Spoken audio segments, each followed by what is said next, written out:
Shri classes fan club Darbhanga में आपका स्वागत है। आपसे रिक्वेस्ट है, यदि आपने मेरे चैनल को यूट्यूब पर सब्सक्राइब नहीं किया है तो कृपया यूट्यूब पर जाए, Shri classes fan club Darbhanga को सर्च करें और मेरे चैनल को सब्सक्राइब करें।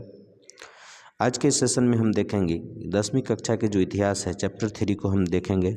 जो इसमें महत्वपूर्ण वस्तुनिष्ठ यानी ऑब्जेक्टिव क्वेश्चंस हैं उसको आज हम इस सेशन में डिस्कस करेंगे।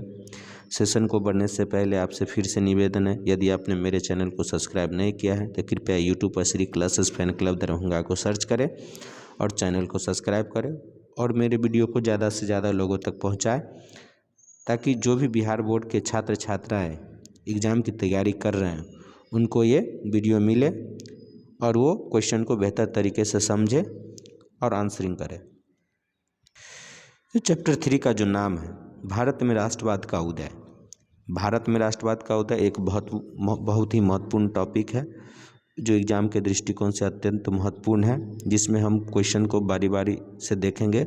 जो इसमें केवल वस्तुनिष्ठ ऑब्जेक्टिव क्वेश्चंस हैं उसी को हम डिस्कस कर रहे हैं।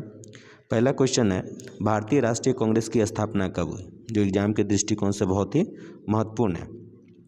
भारतीय राष्ट्रीय कांग्रेस की स्थापना 1885 ईस्वी में की गई। क्वेश्चन क्या पूछा जाएगा, भारतीय राष्ट्रीय कांग्रेस की स्थापना कब हुई, तो इसका आंसर होगा 1885 ईस्वी में भारतीय राष्ट्रीय कांग्रेस की स्थापना हुई। नेक्स्ट क्वेश्चन है,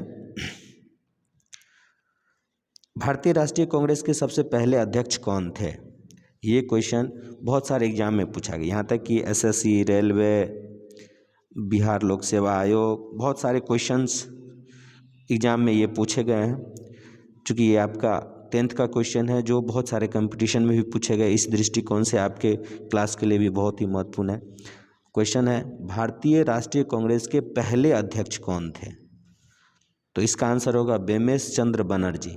क्या होगा इसका आंसर, बेमेश चंद्र बनर्जी हैं जो भारतीय राष्ट्रीय कांग्रेस के पहले अध्यक्ष थे।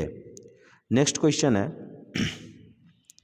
1922 में महात्मा गांधी ने असहयोग आंदोलन को वापस क्यों लिया। तो असहयोग आंदोलन भारतीय इतिहास में एक महत्वपूर्ण घटना के रूप में उभरी थी, क्योंकि उस समय अंग्रेज़ों के शासनकाल हमारे ऊपर काफ़ी लंबे समय तक चलता रहा और इस समय जो लोगों में एक नई क्रांति उभरी थी पुनर्जागरण के कारण, वही का परिणाम भी एक असहयोग आंदोलन था। तो असहयोग आंदोलन जो 1922 ईस्वी में वापस लेने का जो एक प्रमुख कारण था, जो चौरा चौरी का हिंसक घटना, क्योंकि उस समय जो भारतीय स्वतंत्रता संग्राम के जो नेता थे उस नेताओं ने मिलकर के जो अंग्रेज़ों पर बहुत सारा एक तरफा आक्रमण किया और उसको ज़्यादा से ज़्यादा नुकसान पहुंचाया। इसी कारण ये हिंसक घटना के लेकर के गांधी जी ने असहयोग आंदोलन को 1922 ईस्वी में वापस ले लिया। नेक्स्ट क्वेश्चन है, हिंद स्वराज नामक पुस्तक की रचना किसने की। ये क्वेश्चन बहुत ही इम्पोर्टेंट है। तो क्वेश्चन क्या होगा, हिंद स्वराज नामक पुस्तक की रचना किसने की, इसका आंसर क्या होगा, महात्मा गांधी। महात्मा गांधी ने हिंद स्वराज नामक पुस्तक की रचना की। बढ़ते हैं नेक्स्ट क्वेश्चन की तरफ। नेक्स्ट क्वेश्चन को बढ़ने से पहले आपसे रिक्वेस्ट है, यदि Shri classes fan club Darbhanga को यूट्यूब पर सब्सक्राइब नहीं किया है तो कृपया यूट्यूब पर जाए, Shri classes fan club Darbhanga को सर्च करें और मेरे चैनल को सब्सक्राइब करें और मुझे ज़्यादा से ज़्यादा सपोर्ट करें। बढ़ते हैं 5वें क्वेश्चन की तरफ। कह रहा है, मुस्लिम लीग की स्थापना कब हुई। मुस्लिम लीग की स्थापना कब हुई, ये बहुत ही महत्वपूर्ण क्वेश्चन है, बहुत बार बिहार बोर्ड में क्वेश्चन पूछा गया। तो इसका आंसर होगा 1906 ईस्वी में। 1906 ईस्वी में मुस्लिम लीग की स्थापना हुई। नेक्स्ट क्वेश्चन है, महात्मा गांधी ने बिहार के चंपारण का दौरा कब किया, यानी किस वर्ष बिहार के चंपारण दौरा किया। तो ये क्वेश्चन कंपटीशन के भी दृष्टिकोण से बहुत ही महत्वपूर्ण है और साथ ही साथ आपके क्लास के लिए भी बहुत महत्वपूर्ण है, क्योंकि सत्याग्रह आंदोलन जो आरंभ हुआ था, चंपारण सत्याग्रह यहीं से आरंभ होता है।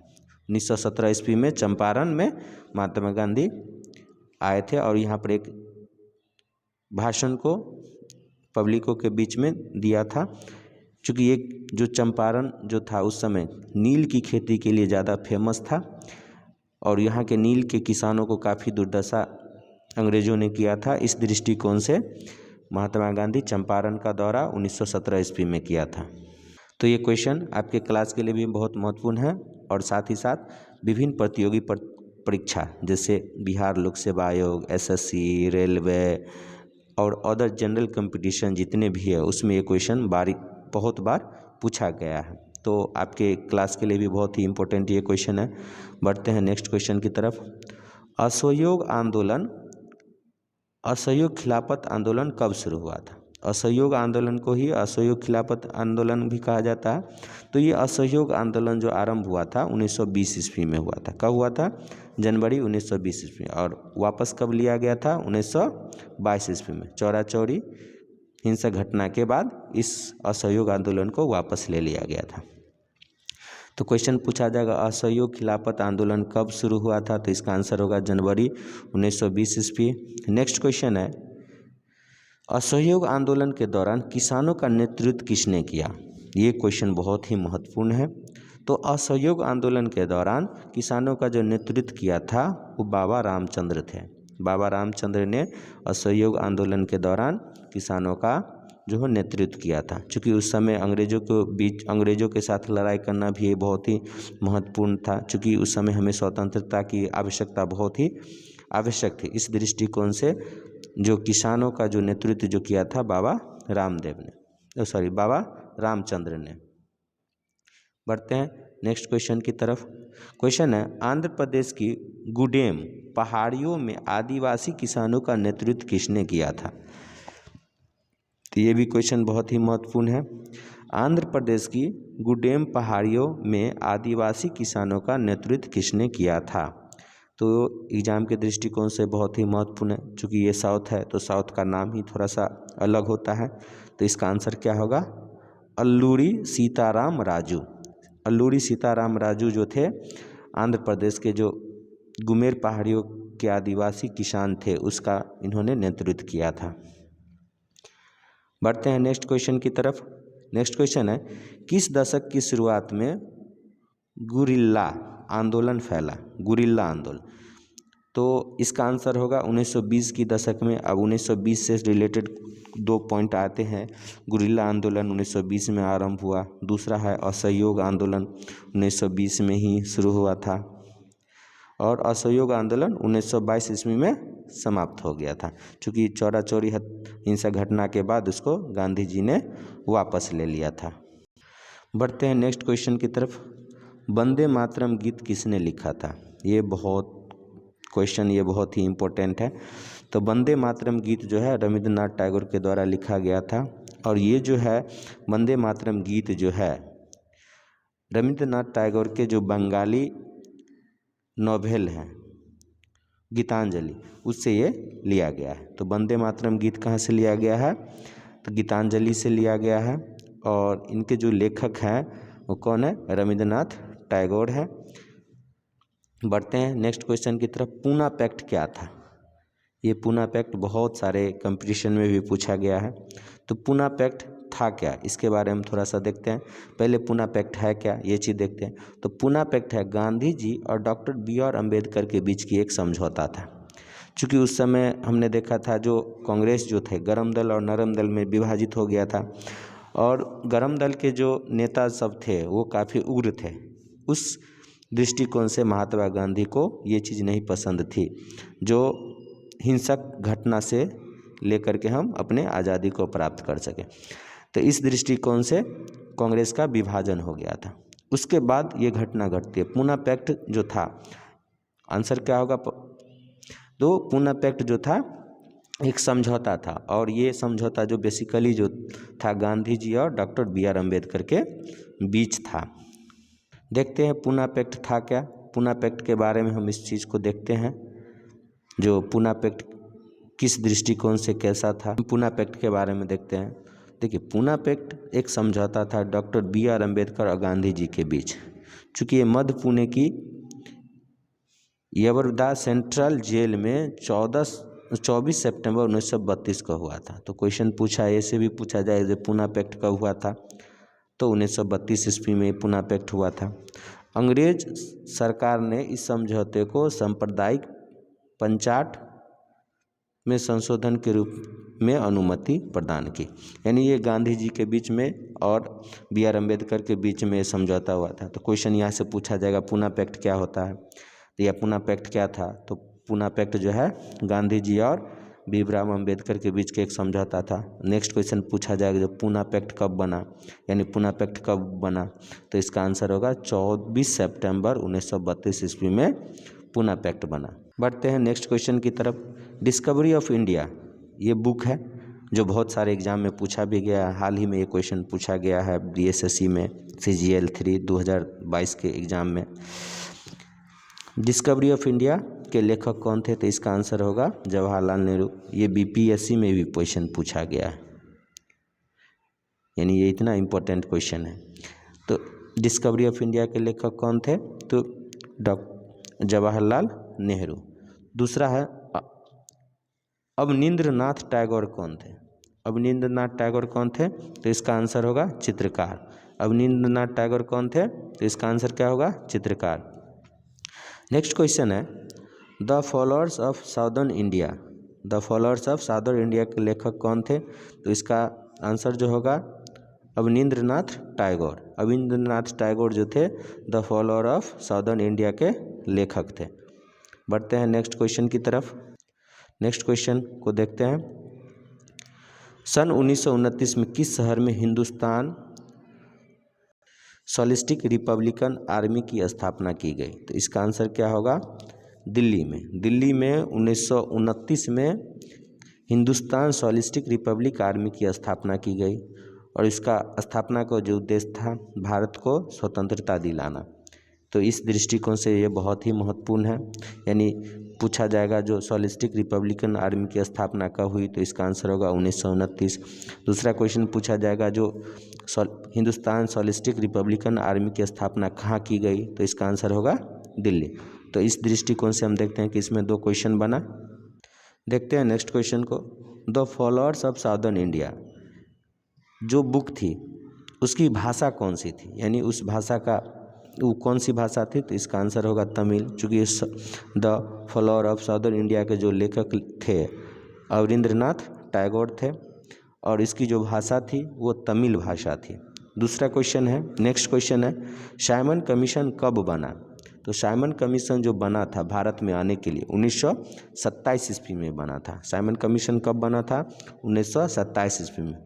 लेकिन ये अगला क्वेश्चन इसी से बनता है जो भारत कब पहुंचा। नेक्स्ट क्वेश्चन है क्या, वह भारत कब पहुंचा, यानी साइमन कमीशन जो है भारत कब पहुंचा, तो इसका आंसर क्या होगा 1928 ईस्वी में। देखते हैं साइमन कमीशन बना 1927 ईस्वी में और जब वो भारत पहुंचा तो 1928 था, यानी 1928 ईस्वी में भारत वह पहुंचा था। अब साइमन कमीशन क्यों बना, किस लिए बना, इसको हम देखेंगे विस्तृत रूप से टॉपिक में। देखिए साइमन कमीशन जो बेसिकली जो था भारत में जो बना था, उस समय चूँकि भारत की स्वतंत्रता संग्राम काफ़ी तेज हो गई थी, तो उस समय बिना नोटिस दिए हुए लोगों को गिरफ्तार कर लेना साइमन कमीशन का एक प्रमुख लक्ष्य था। इससे क्या था, जो भारतीय स्वतंत्रता संग्राम था उसको कमज़ोर करना था। लेकिन ये रुकी नहीं, ये आंदोलन भारतीय स्वतंत्रता संग्राम का आंदोलन रुका नहीं। तो 1928 ईस्वी में जो है साइमन कमीशन भारत आया। लोगों ने इसका विरोध क्यों किया, इसके विरोध का एक प्रमुख कारण था। क्वेश्चन है जो साइमन कमीशन का विरोध क्यों किया गया, क्योंकि साइमन कमीशन अंग्रेजों के द्वारा बनाया गया था, तो स्वाभाविक है उसमें भारत के कोई भी सदस्य को शामिल नहीं किया गया था। तो यही शामिल नहीं करने के कारण साइमन कमीशन का विरोध किया गया था। बढ़ते हैं नेक्स्ट क्वेश्चन की तरफ। रॉलेट एक्ट कब बना, और रॉलेट एक्ट कब बना और क्यों बना, इस चीज़ को हम देखते हैं। तो रॉलेट एक्ट कब बना पहले देखते हैं। तो पहले क्वेश्चन है रॉलेट एक्ट कब बना, तो रॉलेट एक्ट 19 मार्च 1919 ईस्वी में रॉलेट एक्ट बना और इसका बनाने का मकसद क्या था उसको हम देखते हैं। तो इसका प्रमुख उद्देश्य था जो ब्रिटिश सरकार द्वारा भारत में उभर रहे राष्ट्रीय आंदोलन था उसको कुचलना इस कानून का प्रमुख उद्देश्य था। अब क्वेश्चन को फिर से देखते हैं, रॉलेट एक्ट कब और क्यों बना, तो इसका आंसर क्या होगा। रॉलेट एक्ट 19 मार्च 1919 ईस्वी को भारत की ब्रिटिश सरकार द्वारा भारत में उभर रहे राष्ट्रीय आंदोलन को कुचलने के उद्देश्य से बनाया गया था। तो क्वेश्चन को फिर से समझे, जो रॉलेट एक्ट कब बना था, तो इसका जो आंसर होगा 19 मार्च 1919 ईस्वी में रॉलेट एक्ट बना था। और बनाने का कारण क्या था, तो भारत में उभर रहे राष्ट्रीय आंदोलन को कुचलने के उद्देश्य से रॉलेट एक्ट बनाया गया था। नेक्स्ट क्वेश्चन है, खिलाफत आंदोलन किसने शुरू किया था? खिलाफत आंदोलन किसने शुरू किया था, तो इसका जो आंसर होगा अली भाइयों ने। तो ये अली भाई दो थे, कौन थे, एक मोहम्मद अली, दूसरा शौकत अली। तो इसीलिए दोनों भाई को अली भाइयों के नाम से इतिहास में दर्जा दिया गया। खिलाफत आंदोलन किसने आरंभ किया, तो आंसर होगा अली भाइयों ने, यानी इसके दोनों भाइयों का क्या नाम था, मोहम्मद अली, दूसरा का क्या नाम था, शौकत अली। बढ़ते हैं नेक्स्ट क्वेश्चन की तरफ, और ये बहुत ही इम्पोर्टेंट क्वेश्चन है। कह रहा है गांधी इरविन समझौता कब हुई थी? गांधी इरविन समझौता कब हुई थी? ये बहुत ही इम्पोर्टेंट क्वेश्चन है। तो इसका आंसर होगा 5 मई 1931 को जो है गांधी इरविन समझौता हुई थी। अगला क्वेश्चन है, सविनय अवज्ञा आंदोलन कब शुरू हो गया?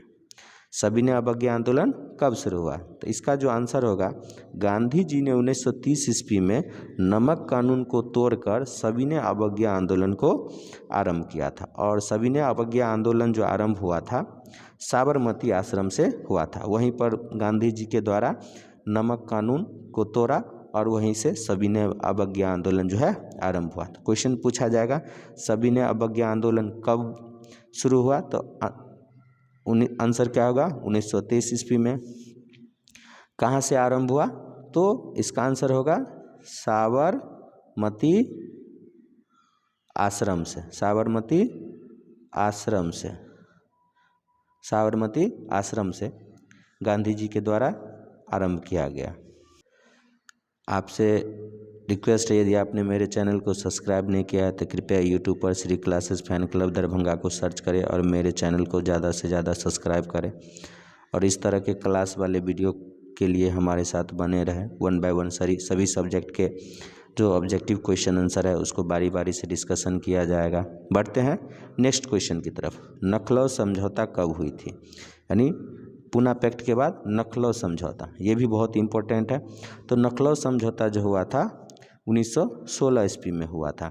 इसी में कांग्रेस के गरम दल के नेता, नरम दल के नेता और गांधी जी के बीच यहाँ पर समझौता हुआ था। और फिर से तीनों संगठन ने मिलकर स्वतंत्रता के लिए पुनः आरंभ की एक नई दौर।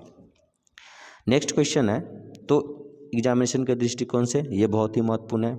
नखलऊ समझौता कब हुआ, तो इसका आंसर होगा 1916 ईस्वी पे। नेक्स्ट क्वेश्चन देखते हैं, खेरा सत्याग्रह आंदोलन हमने देखा था कि चंपारण से 1917 से आरंभ हुआ। चूँकि गांधी जी सबसे पहले जो चंपारण पहुंचे थे, नील के किसानों की दुर्दशा बहुत खराब थी, तो उसको देखने के लिए गए थे। तो वहीं से सत्याग्रह आंदोलन का सूत्रपात आरंभ हुआ। तो खेरा सत्याग्रह जो है चंपारण से ही आरंभ हुआ था। गांधी जी 1917 में चंपारण गए थे और वहीं से खेरा सत्याग्रह जो आंदोलन है आरंभ हुआ। ये बीपीएससी में भी, यहाँ तक कि बीपीएससी में भी ये क्वेश्चन पूछा गया है, एसएससी भी में पूछे गए, रेलवे में भी क्वेश्चन पूछे गए, और ये आपका क्लास है तो आपका क्लास में भी ये बहुत ही महत्वपूर्ण क्वेश्चन है। नेक्स्ट क्वेश्चन देखते हैं। चूँकि सत्याग्रह आंदोलन के बाद वहाँ के जितने भी मजदूर थे, भारत के जितने भी मजदूर थे अलग अलग शहरों में, वो इस चीज़ को देखने के लिए आरंभ हुआ। तो अब देखते हैं कि अहमदाबाद में ये सत्याग्रह आंदोलन का असर अहमदाबाद में भी पड़ा। अहमदाबाद में मजदूरों कब हड़ताल पर गए? चूँकि उस समय जो अहमदाबाद में जो मजदूर थे उसकी जो स्थिति थी बहुत ही ख़राब हो गई थी। चूँकि वो टेक्सटाइल इंडस्ट्री, वस्त्र उद्योग में लगे हुए जो मजदूर थे, इसकी स्थिति बहुत ख़राब हो गई थी। वो अपने हक की लड़ाई के लिए 1918 ईस्वी में यहाँ भी सभी मजदूर, यानी अहमदाबाद के मजदूर भी वो गांधी जी के साथ आंदोलन करना आरंभ कर दिया। चूँकि उनकी रोजी रोटी बहुत ख़राब स्थिति में चल रही थी। आज के सेशन में बस इतना ही। आपसे पुनः रिक्वेस्ट है, आग्रह है, यदि आपने मेरे चैनल को Shri classes fan club Darbhanga को सब्सक्राइब नहीं किया है तो कृपया यूट्यूब पर जाएं, Shri classes fan club Darbhanga को सर्च करें और मेरे चैनल को सब्सक्राइब करो और ज़्यादा से ज़्यादा सपोर्ट करें। क्योंकि आप सिर्फ एक सब्सक्राइब करते हैं, यूट्यूब को देखते हैं उस समय आपके लिए बहुत ही महत्वपूर्ण सेशन रहेगा। आप मेरे चैनल को ज़्यादा से ज़्यादा सब्सक्राइब करें। आज के सेशन में बस इतना ही। Thank you.